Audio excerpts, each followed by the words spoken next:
The cabin was too quiet. That kind of quiet that comes after screaming. Inside the walls, the blood was still fresh, dried in streaks across the doorframe, splattered across the floorboards.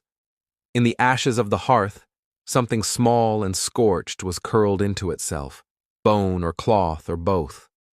A doll's leg, a boot. No one could tell any more. Outside, a rider dismounted.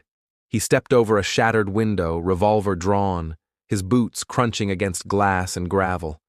His name was Henry Burnett, a cattle scout from Tulare. What he found that morning in May 1855 would haunt the frontier for years. 10 settlers dead, half of them children, no survivors. They would call it the Alvarado Massacre. It had started like so many homesteads in the San Joaquin Valley. Modest, hopeful, raw. A group of families from Missouri had arrived the previous spring, following rumors of fertile land west of the Sierra. They staked a claim near a creek bed northeast of modern-day Fresno, clearing brush, building cabins, planting corn. There were 15 of them, 3 married couples, 2 single men, and 6 children ranging from toddlers to teens. They built what they could from timber and rock, stringing wire for fences, trading with Mexican vaqueros who passed through. They called the settlement New Alvarado after a nearby rancho.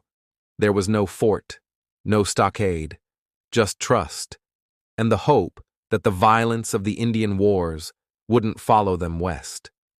But by spring of 1855, tensions in the region were rising fast. The Yokuts tribes had lived in the Central Valley for thousands of years. By the time the settlers arrived, the land had already been scarred by gold miners, smallpox, and army patrols. Food was scarce, water was poisoned, and more wagons kept coming. It's still unclear what sparked it. Some claimed the settlers had shot a Yokuts boy for stealing food. Others whispered of a white trader raping a tribal woman nearby. There were rumors of a stolen horse, of broken promises. Whatever the cause, it came suddenly. Just after midnight, the cabins were attacked. Survivors from neighboring ranches miles away reported hearing faint gunshots echoing from the Alvarado Creek bed. Some thought it was drunken hunting. Others thought nothing at all. By sunrise, it was already too late. Burnett arrived just past noon. He'd been riding south along the creek when he saw smoke curling over the hills. At first, he thought it was a chimney fire, maybe a brush blaze. But as he drew closer, the smell changed. The smoke was bitter, wet, heavy. He found the first body outside the cabin, face down in the dirt, throat slashed. A woman. Inside, it was worse. The settlers hadn't just been killed, they'd been butchered. Some were shot, others stabbed. One child had been thrown into the fire. A man, possibly one of the bachelors, had been strung up by the rafters, his boots kicking against the beam, and carved into the door in blood. A symbol, a sunburst, possibly tribal. Burnett rode hard for the sheriff. By the time a posse returned, the bodies had already begun to bloat in the heat. The town emptied their churches to bury the dead. The response was swift and merciless. Dozens of armed volunteers, including former soldiers and bounty hunters, were deputized within a week. They tracked a band of Yokuts east toward the Sierras, arresting 2 men and gunning down 5 more near the Kings River. One of the captives was dragged back to the valley and hanged from a cottonwood. No trial.